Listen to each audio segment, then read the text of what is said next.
The Last of Us gets all of its credit for being this deep, serious, emotionally devastating piece of storytelling, and it absolutely deserves that credit, for real. But buried in between all the cinematic grief and the beautiful silence and horrendous fungal nightmare creatures, there are some genuinely strange NPCs walking around doing things that make you stop playing and just stare at the screen like, bro, what?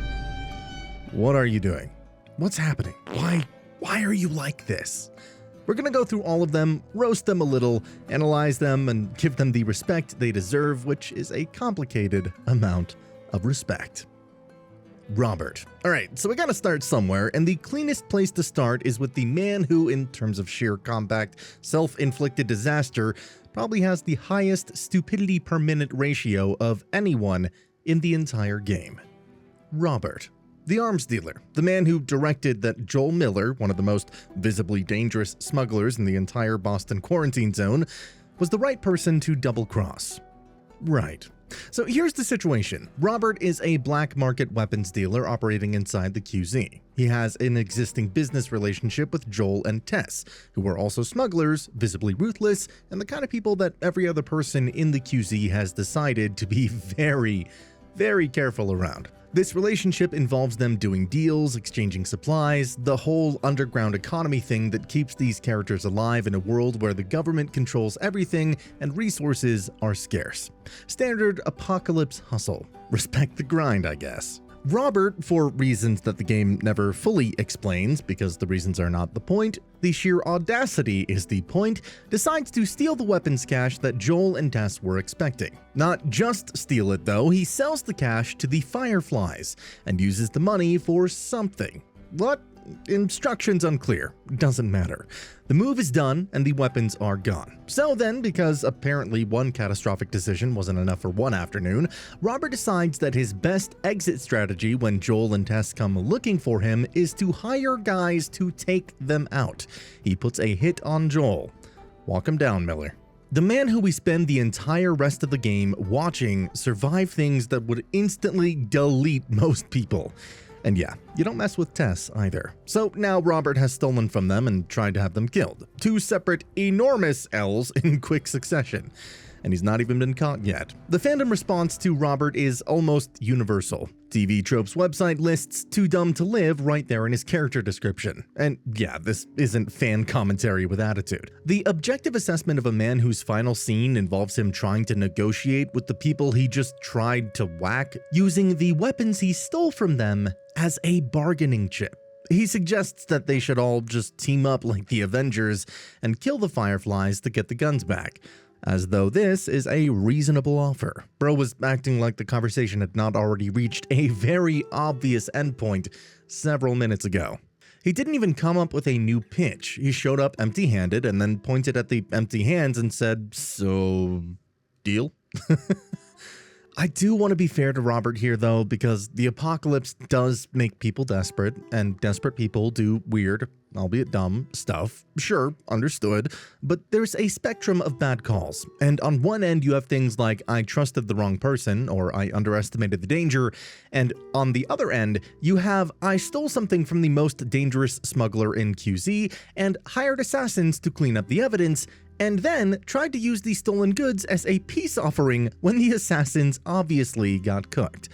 Robert is nowhere near the middle of that spectrum. Robert has left the spectrum entirely and is operating on his own separate dimension of decision-making that regular humans just don't have access to.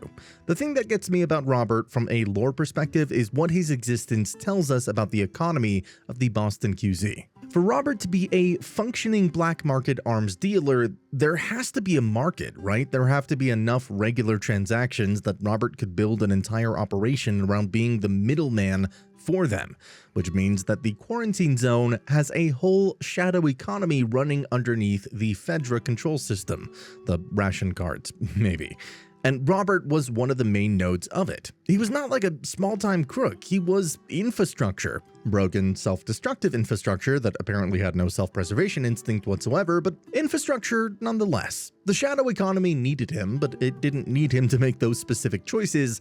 on that specific afternoon. There's also the question of what Robert was planning to do with the money that he made selling the weapons cache to the Fireflies. Where was he going? What was the exit plan after the deal? Did he even have one?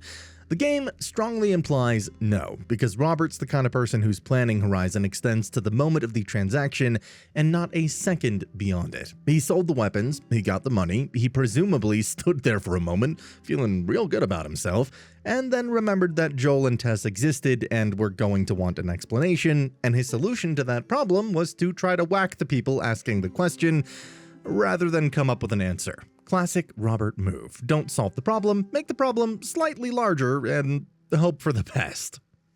He is the perfect opening act NPC because his entire existence is a demonstration that in the world of The Last of Us, the infected are not actually the most dangerous thing. The most dangerous thing is a person who is bad at reading a room. Robert could not read a room if the room had his name on it in 6-foot letters and a blinking arrow pointing at the exit. He is weird in the most foundational way possible, which is that his survival instincts were apparently installed incorrectly from the factory. A moment of silence for Robert. He didn't make it, and it's really hard to argue that he deserved to. Pour one out for the man who invented the "I stole from you, now let's do business" pitch, and somehow believed it right up until the very bitter end. Bill. Now, Bill here is a different kind of weird. Where Robert is just comprehensively bad at staying alive, Bill has mastered staying alive to such an extreme degree that he has accidentally made it completely unlivable for everyone around him. Bill is a survivalist who, when the world ended, stayed in Lincoln. Bro let every other person evacuate or die, and then spent years turning an entire small town into his personal fortress of solitude. Unlike Superman's crib, this fortress came with a pinch of paranoia. He mapped the federal patrol schedules, he set up generators, he booby-trapped roads, buildings, corridors, and apparently the interior of a building so thoroughly that Joel, who has survived 2 decades of apocalypse, walks directly into one of his traps. Bill catches the most dangerous man in the game in a net. He trapped the final boss of the entire franchise in a net. That is the Bill achievement unlocked. And this is where Bill's specific weirdness kicks in as well. Because on paper, everything Bill did is objectively impressive. The man predicted the collapse of civilization, prepared for it better than almost anyone, secured his position, kept himself alive and supplied, and built what is functionally an impenetrable one-man kingdom. If you were making a list of smart things to do in a zombie apocalypse, Bill's checklist would be near the top. He's the Ron Swanson of apocalypse preparation, which is exactly why Nick Offerman was a perfect casting for the show. Nick Offerman could walk onto the set of any apocalypse, look around, grunt once, and immediately start reinforcing the perimeter. Born for the role. That casting decision understood something very, very fundamental about what Bill is. But here's the thing that makes Bill weird rather than just competent. He did all of this so thoroughly that he drove away the one person who was living with him, Frank, his partner. A man who was living there with him in this fortress town, and then one day decided that he'd rather take his chances outside in the apocalypse than spend another day inside Bill's extremely thorough, extremely controlled, extremely paranoid survival operation. Frank left Bill, walked out into a world full of infected and hostile survivors, because staying was apparently a harder option. Let that sink in for a moment. Staying with Bill was assessed by a functioning adult as more dangerous than just going outside where the zombies are. 0 out of 10 on the roommate experience. 1-star review with a very, very specific paragraph. The game gives you Frank as a note. A suicide note. One of the most gut-punching moments in part 1. And you find it in a room where Bill is standing there trying very hard not to show that finding it hurts him. The note isn't kind. Frank wrote about how much he hated Bill's attitude, his set-in-his-ways approach to everything, the way living with him felt like being trapped in a system rather than living with a person. And Bill stands there and keeps it together just barely, and then he tells Joel and Ellie that caring for someone is good for one thing: getting you killed. He means it as a warning. He's also very clearly talking about himself. The man built a fortress to protect someone, and lost them anyway.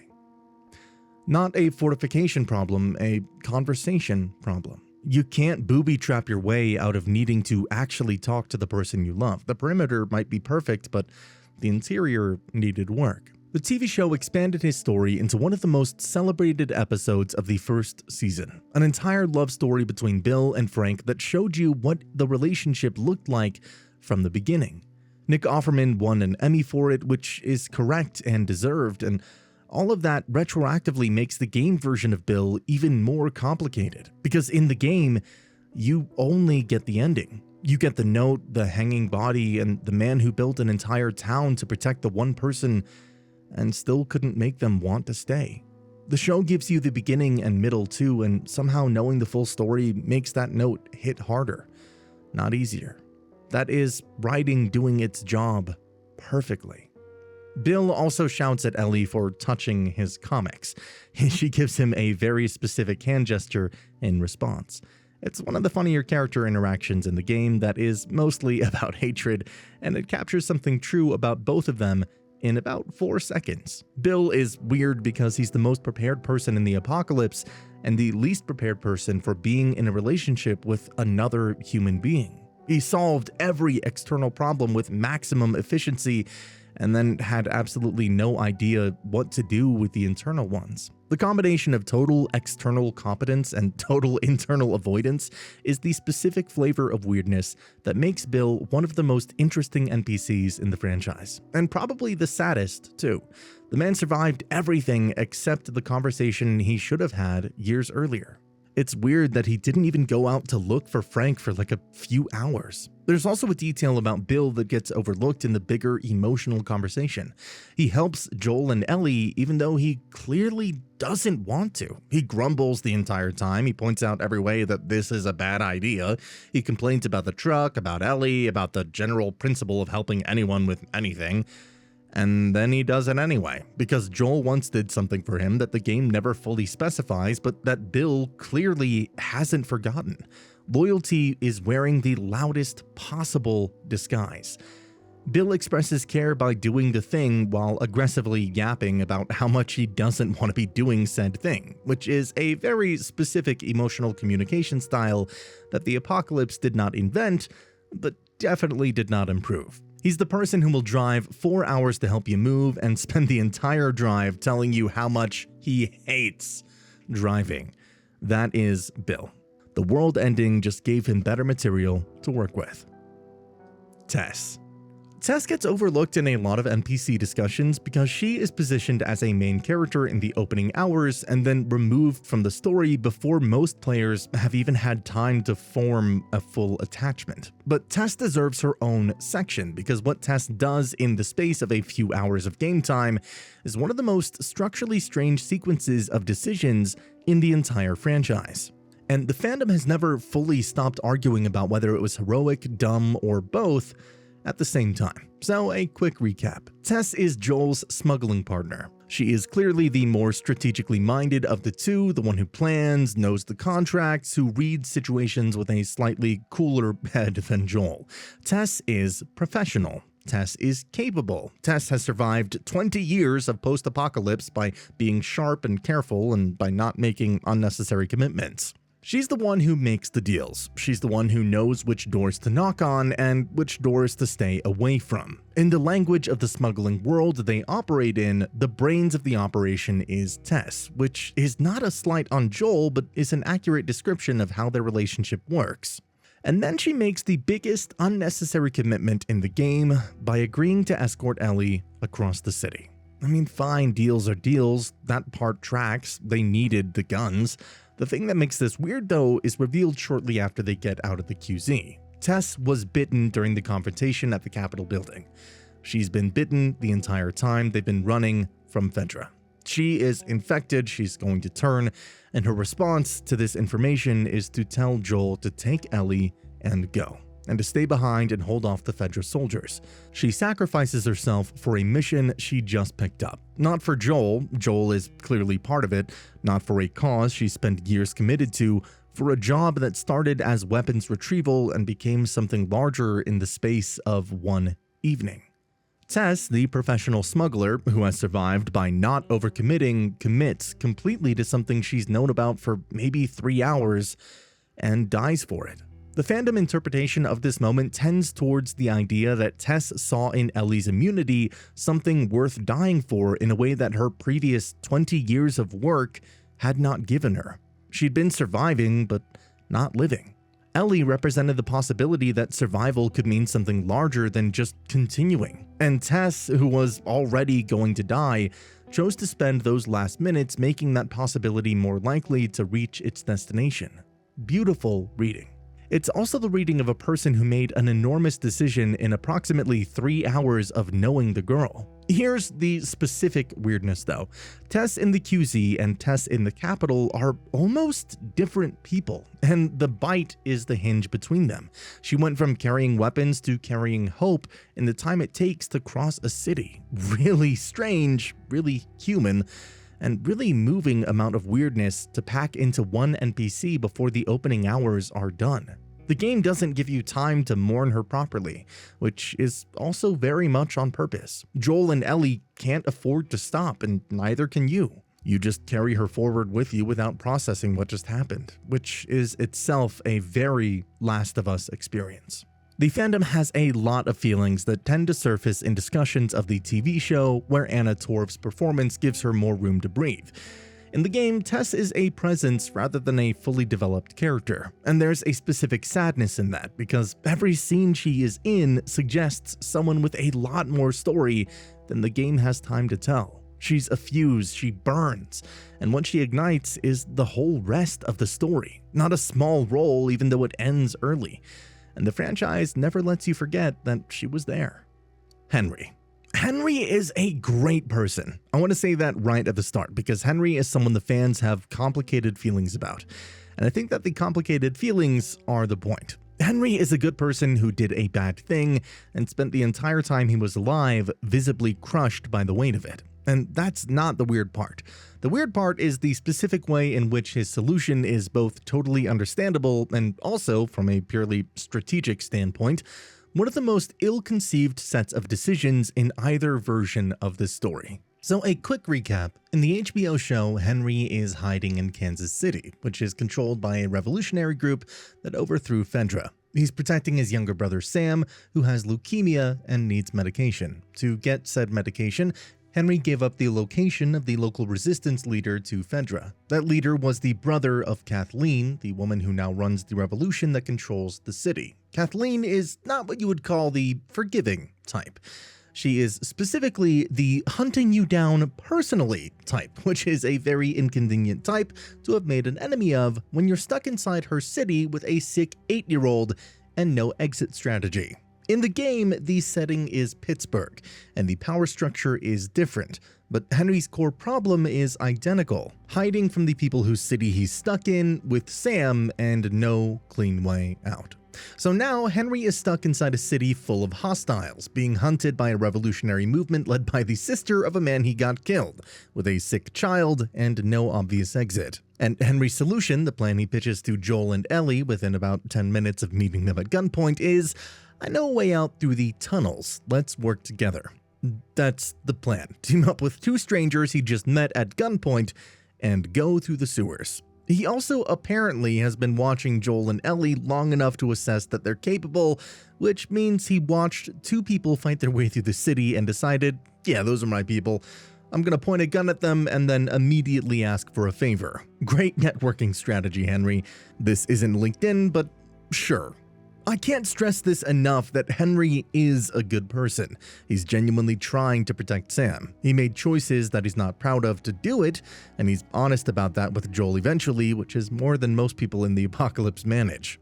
But here's where his weirdness lives. Henry basically built his entire escape plan around the assumption that 2 strangers he had just met at gunpoint would be both capable enough to survive the city and trustworthy enough to not leave him and Sam in the tunnels.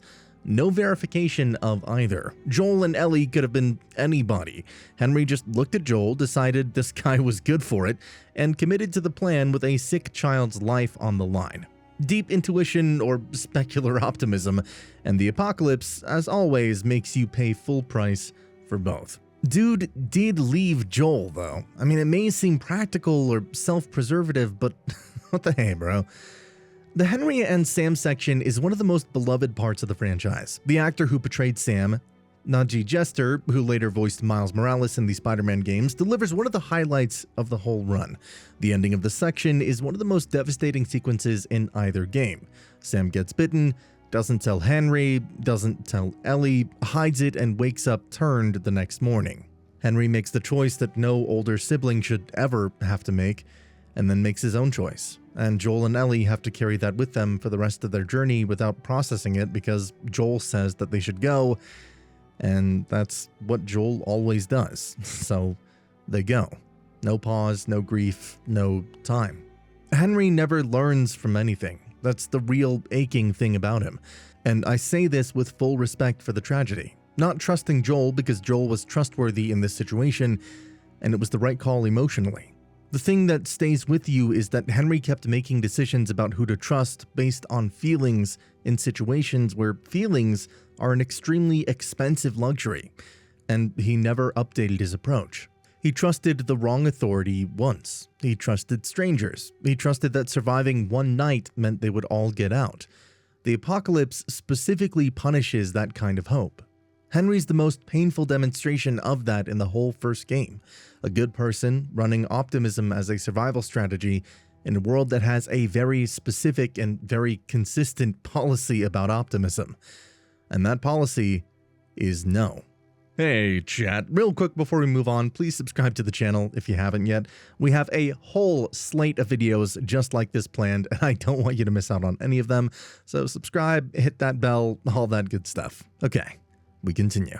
Now, of course, we can't talk about Henry without Sam, the character in The Last of Us who hides a bite till he's cooked, which is saying something in a franchise where secrets constantly cost everyone everything. Sam gets his own section because his specific decision not to tell anyone he was bitten is one of the most debated individual choices in the entire fandom, and the debate always comes back to the same heartbreaking answer. He was 13 years old. I mean, here's the situation. Sam got bitten during the chaos of their escape from the city. He asks Ellie if the infected feel anything, if they're scared. He's clearly processing what he knows is coming and can't bring himself to say it out loud. Ellie tries to reassure him by telling him that they move on, and meanwhile Sam is sitting there with a bite, knowing what it means, and he doesn't tell her. He holds onto it in the dark and goes to sleep with it, hoping that the morning will be different. The fans' reaction to this scene is split in a very specific way. One half says he was a child, he was terrified, children in crisis hide things. That's a completely authentic response from a 13-year-old who didn't want to face what was happening. He couldn't process it. He didn't have the emotional language for it. He saw Ellie be fierce, and he wanted that to be true for himself so badly that he went to sleep hoping it would somehow be nothing by morning. The other half says he knew. He had seen what happened to infected people. He understood what a bite meant. I mean, both of these things are true, and that's why this scene is so hard to sit with on every single replay. Sam's weirdness is not a flaw in his character. It's the purest example of what The Last of Us does better than almost any other post-apocalyptic story, which is show you that the infection doesn't just spread through bites. It spreads through silence, through the things people cannot bring themselves to say because saying them makes them real. Joel did the same thing with the hospital. The whole franchise is about the cost of not saying the thing. Sam is the most distilled version of that theme in the entire game. And he's 13, just a kid.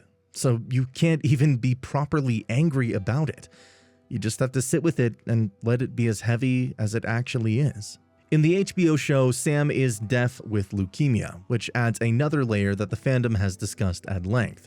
His silence about the bite becomes both metaphorical and literal. He communicates through signs, notes, and drawings throughout the episode. He tells Ellie about the bite, but not a trusted adult, not his brother. The thing that would have changed everything.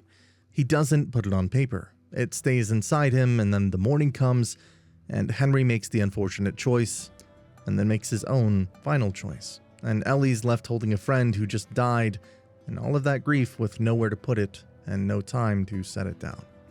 The actor who voiced and performed Sam in the game's motion capture, Najee Jester, did something spectacular with very little screen time, I gotta say. The fans also constantly praised it as one of the best performances in the game, because Sam isn't just the character who gets a lot of words or time, and yet every player remembers exactly how they felt during the apartment scene and exactly how they felt the morning after it. That is the measure of a performance that landed. It has lived in the fandom for over a decade, and it hasn't gotten any easier. Marlene. Marlene is the Firefly leader, and she's one of the weirdest NPCs in the game, specifically because she's not weird in the ways most people focus on. The fans' argument about Marlene is almost always about whether she was right to authorize the surgery on Ellie. And that is a legitimately complex ethical debate that has been running for over a decade. But the Marlene I want to talk about is the Marlene who promised Anna, Ellie's mother, on what seems to have been a genuine basis of friendship and duty, to look after Ellie. And then when the chance arrived to fulfill that promise to authorize brain surgery on an unconscious 14-year-old, went with the surgery option. Marlene knew Ellie's mother. The game establishes this. Anna trusted Marlene with Ellie when she was dying after childbirth, a personal commitment, not just one out of convenience. Marlene spent years honoring that commitment, keeping track of Ellie, making sure she was placed somewhere, maintaining some version of oversight from a distance. She cared. The recordings in the second game make that clear. She really cared about what happened to Ellie.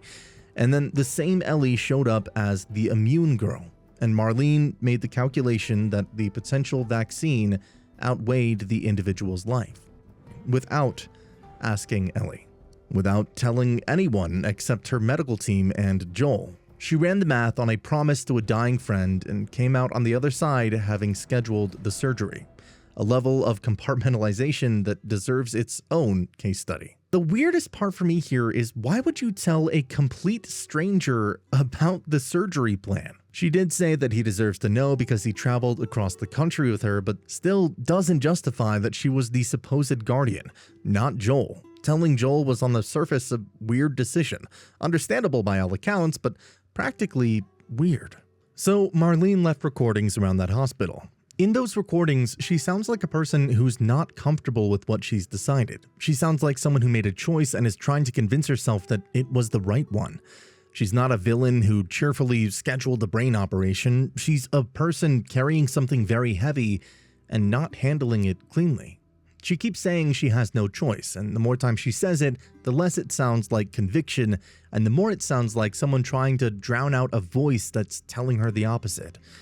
That voice is correct, by the way. The developers have confirmed in multiple interviews that yes, the cure was real and viable, so Marlene's medical calculation was correct. She was making the right call for the largest number of people, using the best information available. She was also breaking a personal promise made to a dying woman about her daughter, and doing it to a 14-year-old who never had a chance to weigh in.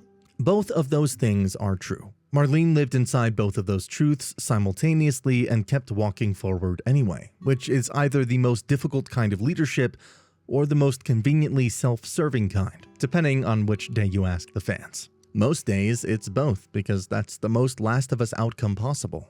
She gets shot in a parking garage before the complications can fully breathe. Joel ends her coldly, practically using the same logic she used, which is that leaving her alive is a risk he can't afford. And the fandom has spent years asking what a different version of that ending looks like. Not necessarily one where the surgery happens, just one where the conversation happens first. Marlene carries enormous weight in both games despite her limited screen time. She was right about the science, wrong about the process, and got shot before she could reconcile the two. She'll be argued about forever. The specific thing about Marlene that the fandom keeps returning to is that she was the only person in the whole situation who had the full information. Joel didn't know the surgery was lethal until he was already inside the hospital. Ellie was unconscious. The Firefly doctors knew the medical facts, but not the personal history. Marlene knew all of it. She knew what the surgery meant medically. She knew what Ellie meant to Anna. She knew what Anna meant to her. She had the complete picture and still scheduled the operation without telling anyone the whole story. Not just a moral failure, but a communication failure of a very specific and very Marlene kind. She carried too much alone. made the call alone, and died before anyone could tell her she didn't have to carry it that way. That is her tragedy. She thought the weight was hers to bear, and so she bore it, all the way to a parking garage she didn't walk out of. Dr. Jerry Anderson. Abby's dad, the surgeon, the man who was about to remove Ellie's brain without her knowledge or consent. Dr. Jerry Anderson is technically a minor character in Part 1 and becomes the entire engine of Part 2, and he occupies one of the most ethically strange positions in the franchise. Here is what we know about Jerry. He's the head surgeon of the Firefly medical team at St. Mary's Hospital in Salt Lake City. He examined Ellie and concluded that the only way to create a vaccine from the mutated cordyceps in her brain was surgery that would kill her. He communicated this to Marlene. He didn't communicate it to Ellie or Joel. He prepared his team in the operating room and was ready to begin. Joel arrived, shot his way through the Fireflies, and Jerry was the last person standing between Joel and Ellie. Joel knifed him, and yeah, that's the only time we see him on screen in The Last of Us 1. As mentioned with Marlene, the developers have confirmed the cure was real, so Jerry wasn't wrong about the medicine. The science stuff checked out, but what makes his situation genuinely strange is the process. He decided that operating on this immune teenager to harvest her brain was a decision that his team could make unilaterally, without any conversation with the teenager herself, who was brought to the hospital unconscious and was not consulted with at any point. Jerry treated Ellie as a resource, a biological asset. The most important biological asset in the world, which is actually worse in some ways because it means he saw her enormous value and still reduced her entirely to it. He looked at the most important person alive and thought, specimen. What makes Jerry weird as an NPC isn't just the medical ethics. It's that he had a daughter, Abby, who loved him enormously, spent the entirety of Part 2 avenging him. And in Abby's flashback memories, Jerry's a good dad, a warm dad, a person who takes Abby on field trips, helping zebras, and is clearly devoted to her in all the ways a good parent is. That Jerry and the surgeon Jerry, who was about to perform unauthorized pediatric brain surgery, are the same person. The loving dad and the man who scheduled the operation without consent are the same individual. And that is genuinely strange to hold in your head at once. He's not a monster. He's a person who compartmentalized the ethics of what he was doing so thoroughly that they didn't touch the rest of him. Courageous or disturbing? You pick. The game won't pick for you. The other strange thing about Jerry is his position within the Fireflies. He's the head surgeon. He's the most medically qualified person they have. The entire vaccine operation depends on his skills and his assessment, which means that when Jerry said the surgery would work, everyone listened. And when Jerry said it had to be done this way, nobody pushed back, because Jerry's the one who understands the science. He's both the person most responsible for the decision and the person with the most legitimate claim to be making it. He can't hide behind ignorance. He knew exactly what he was doing, and he decided to do it anyway. That takes a very specific kind of person, and the game intentionally refuses to tell you which kind. David. Okay, I gotta admit, I hated this weirdo. So everything up to this point on this list has been weird in ways that range from funny to tragic or stupid. Robert was just bad at staying alive. Bill built a paranoid paradise and accidentally made it unlivable. Tess pivoted her entire identity in 3 hours. Henry was too optimistic about the apocalypse. Sam was 13 years old and terrified. Marlene and Jerry were making impossible choices with inadequate information. All of those are human, comprehensive flavors of strange. David is a different category entirely. David is the kind of NPC who makes you put the controller down during his section and look at the wall for a minute. He's the most unsettling human character in the first game, which is saying something in a game that includes a fungal parasite that turns people into murderous, clicking monsters. Those sounds still haunt my nightmares. The fandom has a very firm consensus on this one. David is far scarier than the clickers. The clickers can't help what they are. David can help what he is, and he chooses it anyway. That's the whole distinction. I honestly think bro was a PDF file, if you catch my drift. So here is who David is. He's the leader of a survivor community that Joel and Ellie encounter during their winter section. He approaches Ellie when she's alone, hunting for food. He helps her with zombies, he talks to her, he's calm and patient, and there's something about the way he is calm and patient that sets off every alarm in your brain, even on a first playthrough. You can't put your finger on it immediately, but something in the way he speaks to Ellie, the specific attention he pays to her, the way he finds reasons to extend the conversation, all of it just leads the wrong way in a way that your instincts register before your conscious brain catches up. The fandom calls this the David feeling, and it's consistent across first-time players regardless of age or experience with the game. Your brain knows before you know. The community David leads is cannibalistic. They are eating people. The members of the community who died in encounters with Joel are showing up in the food supply. And David knows this, manages it, and the game strongly implies that the cannibalism is not just a tragic survival measure that everyone agreed to by necessity, but something that operates under his control and his specific direction. He runs it, he frames it, and he gives it a context that people under him have accepted. He's not just a leader, he's a system, and systems that look functional from the outside while doing something deeply wrong on the inside are the specific type of scary that David represents.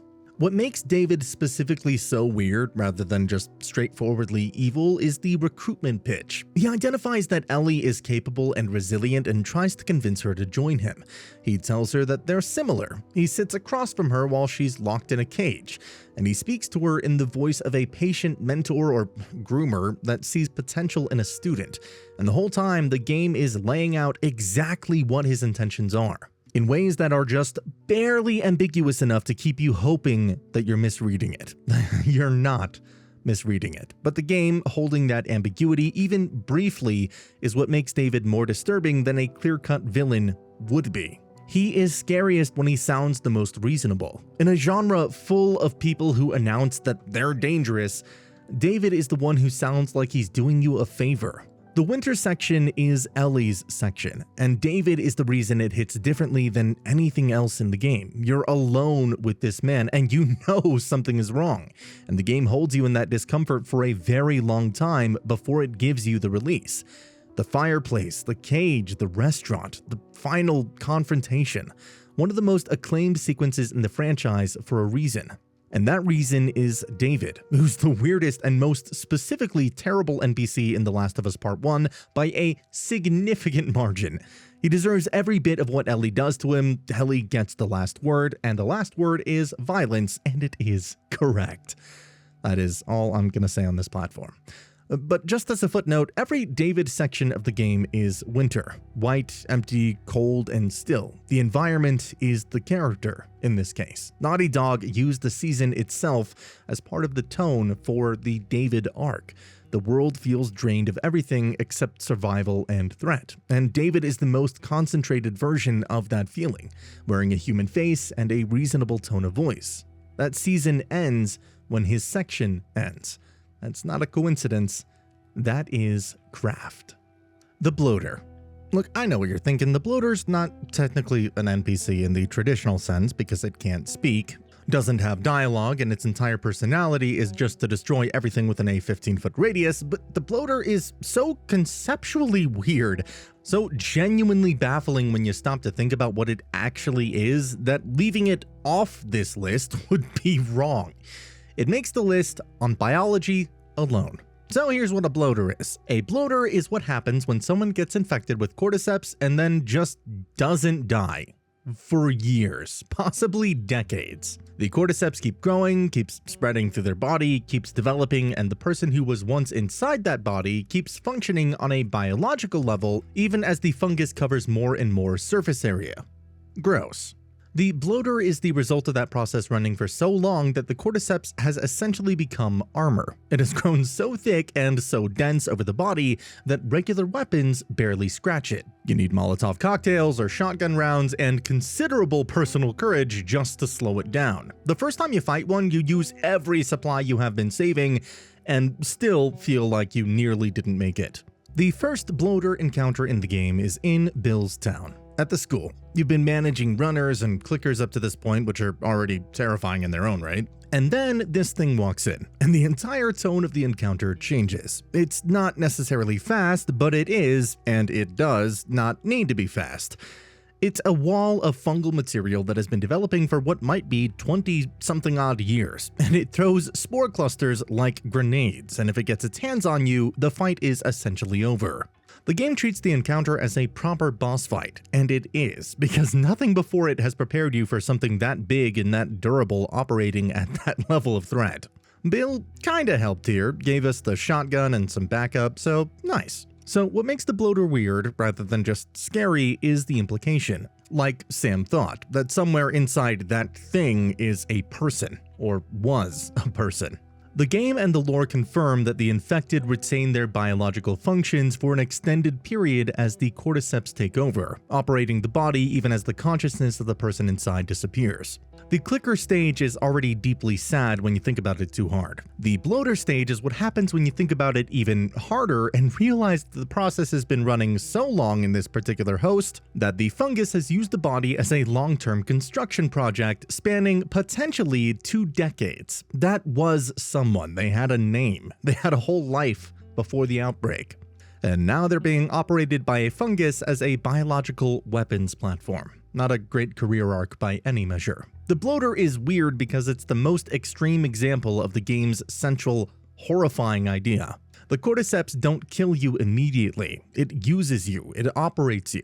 And the bloater is the version of that process that has run the longest, producing something that is both deeply biological and completely unrecognizable as human, which is the specific nightmare that The Last of Us has been building on since its opening sequence. Also, fighting one in a narrow school gymnasium with limited resources and no escape is one of the most stressful gaming experiences in the franchise. The bloater earns its spot on this list on vibes alone, plus, the whole existential horror stuff. One more thing about the bloater that the fandom doesn't discuss often enough is that there are multiple bloater encounters across both games, and each one represents the same thing. A person who was infected early, who's been running for decades, who has become something that the world can't contain anymore. The scale of what the cordyceps did to the human population is easy to understand in abstract. Bloaters kinda make it concrete. They're not a side effect, they're the timeline made visible. The outbreak has been going on long enough for its earliest victims to transform into something this far beyond recognition. Every time you see one, you're looking at the beginning of the end, wearing fungal armor and running toward you. Tommy Miller. Tommy Miller, guys, Joel's brother, the man who looked at the post-apocalyptic world and decided, against all available evidence, that the world was trying to make this impossible, to just build something good anyway. Tommy's weird because he succeeds. In a franchise where success is generally used as a setup for a catastrophe, Tommy went to Wyoming, found a hydroelectric dam, met a woman, helped build a community with actual walls, normal food, patrols, and something that looks like a functional society, and married the woman who runs it. Extraordinary outcome for someone who spent time as a Firefly and is Joel Miller's brother, both of which suggest a high probability of things going very badly. The weirdness of Tommy is specifically that he keeps surviving things that should not be survivable, and then going back to the life he built, which seems to operate on a completely different set of rules than everything else in this franchise. Tommy was in the Fireflies. He left. He found Jackson. He stayed. He runs patrols. By Jackson's standards, a genuinely useful and community-oriented member of the settlement. This is not what you expect from someone who came up the same way Joel did. Joel survived the same period and came out of it as a closed-off, barely functioning person who smuggles things for a living and doesn't let anyone close enough to hurt him. Tommy came out with a wife, a community role, and what appears to be an actual sense of hope. How the hell? The game doesn't fully explain. The fandom has been speculating ever since, and we deserve a Tommy spin-off, honestly. So Joel shows up at Tommy's dam like a walking disaster beacon, brings Ellie, nearly has a full emotional breakdown, and Tommy absorbs all of it and is still there in part 2, still on patrols with Joel, still married to Maria, and still trying to make Jackson work. Resilience or stubbornness. With the Miller brothers, it's sometimes really hard to tell the difference. Both brothers make catastrophic decisions for similar emotional reasons and survive them through sheer determination. Tommy's version of this is just surprising. It involves more community meetings and a slightly better relationship with the concept of hope. And then part 2 happens, and Tommy does the thing the fandom has the most complicated feelings about, which is that after everything Joel went through, Tommy tells Ellie to wait and goes after Abby himself. He forces Ellie in a way to go to Seattle for himself and Abby. That decision sends ripples through the rest of the game in ways that cost an enormous amount. The fans' reaction ranges from completely understanding Tommy to being fairly frustrated with him. And both reactions are valid, because Tommy, like everyone else in this franchise, is making a decision that makes sense in the moment and costs more than he calculated afterward. He's a miller. Making weird decisions that cost more than calculated is the genetic material. Jackson is beautiful. The settlement is the best argument in either game that people can still build something worth protecting in the post-apocalypse. Tommy built a significant portion of that argument with his own hands and choices. He's simultaneously the most hopeful character in the franchise, and a man who keeps getting pulled back into cycles of violence by loyalty and loss. Jackson exists because of Tommy. Some of the Seattle arc exists because of Tommy too. One of the most influential NPCs in the franchise, and also one of the most consistently overlooked, which feels exactly like the right outcome for a man who built a community and then kept showing up for people he loved, even when showing up cost something.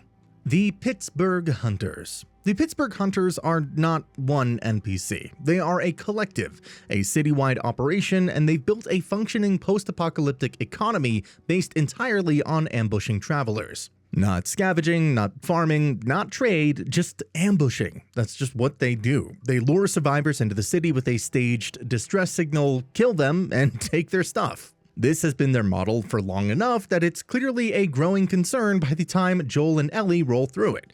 Somebody sat down and wrote an operational manual for how to run a murder tourism economy, and the whole city is just following it with what appears to be genuine organizational discipline. Impressive or deeply concerning? Possibly both, but weird for sure. The Hunters are effective enough that they have clearly survived and thrived using this model. There are a lot of them. They have supplies, they have control of the city, but the strategy has a built-in expiration date that the Hunters either haven't noticed or have decided not to think about, which is that you can only ambush people who come to Pittsburgh. And the number of people who come to Pittsburgh will decrease over time because this tactic has a reputation.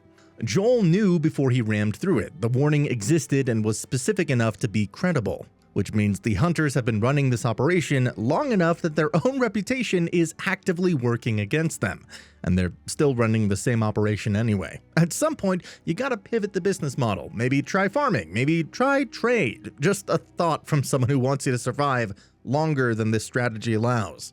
There is one specific hunter who deserves individual recognition. The soldier doing the fake, I'm injured, help me bro, act to lure Joel in at the beginning of the Pittsburgh section. Joel is suspicious, obviously, but the attempt itself is genuinely committed to. And there's something very specifically strange about a person in the middle of the apocalypse on the road doing his best impression of someone who needs help, knowing exactly what he's luring people in for. He has a job. His job is fake injured guy. That is his post-apocalyptic career. He woke up one day in the ruins of civilization and decided, you know what, this is what I want to do with the time I have left. Since I can't do improv or acting anymore, I'll do the performance live in the apocalypse. Well, at least he committed to the bit. The Pittsburgh Hunters are also notable because their city is full of infected, which means every day involves managing multiple threat levels simultaneously. They're dealing with the infected, setting up ambushes for travelers, maintaining supplies, and doing some version of governance that keeps the whole operation from collapsing into chaos.